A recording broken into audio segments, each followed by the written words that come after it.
ఉన్నాడు accredited journalist working journalist సోమ భారత్ తను కూడా దుందాంబా ఈ రసమై బాలకిషన్ వీళ్ళంతా కూడా అంటే వట్టిగా వాళ్ళు వెళ్ళిపోయిన అన్నట్టు మనం దుందాం నిర్వహించి పెద్ద ఎత్తున విజయవంతం కావడానికి కారణం కూడా అదే. అంటే మేము అప్పుడు కొంచెం పోస్టర్లు అయితే కూడా పోలీసులు ఈ రకంగా చూసుకుంటారే వెళ్ళేది పోస్టర్లు అయితే రాత్రి వేసినాం అన్నాడు.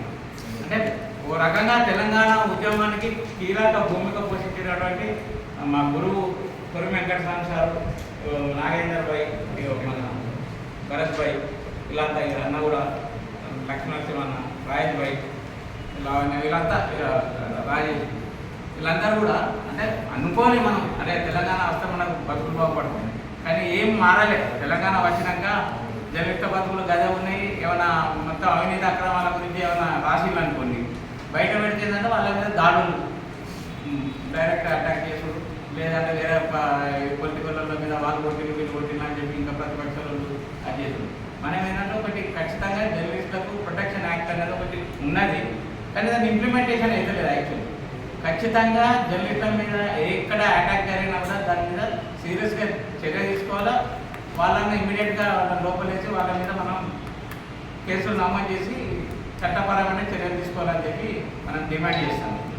అట్లనే మనం జనరల్గా ఏదైనా సమస్యలు మీరు ఫీల్డ్ మీద పోయినప్పుడు అందరూ కూడా ఏ రకమైన సమస్యలు ఎదుర్కొంటారో ఒకసారి మీరు పర్సనల్గా తెలియజేస్తే దాన్ని కూడా ఏం రకంగా సాల్వ్ చేద్దామని చెప్పి మన స్టేట్ కోఆర్డినేటర్ అని చెప్తారు.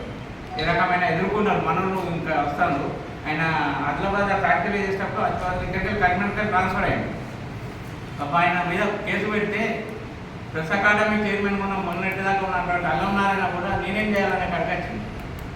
కేసు కొట్టుడు పోయినా అనుకుని అంటే ఒక స్థాయిలో ఉన్న వ్యక్తి కూడా ఆయన ఏం స్పందించలేదు. ఆయన పేరు కాగితరాం బాగా అంటే ఇంద్రకరణ్ రెడ్డి ఉన్న మినిస్టర్ ఆయన మీద రాసింది.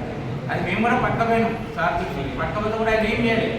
అంటే H143 ఇప్పుడు ఈ యూనియన్ ఎందుకు ఎస్టాబ్లిష్ అయిన దానికి కూడా అన్న రీజన్ చెప్తాం.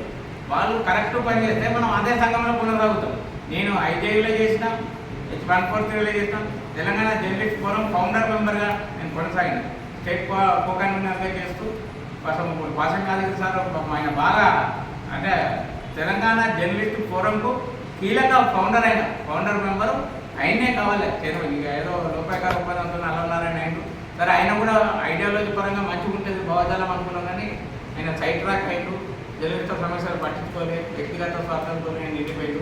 ఆయన అన్నితర కొమ్ముకాశ వల్లనే అది చేసుకుంటూ సంఘం బలహీన పరిచయం. అందుకోసమే ఈ సంఘం అనేది ఉద్భవమైంది. ఇంకా మీకు ఏపీడబ్ల్యూల గురించి తెలుసు. దేవులపిల్ల అమ్మారు, శ్రీనివాస్ రెడ్డి, వాళ్ళ ఇద్దరు పేర్లు వస్తాయి ఎప్పుడు వచ్చినా.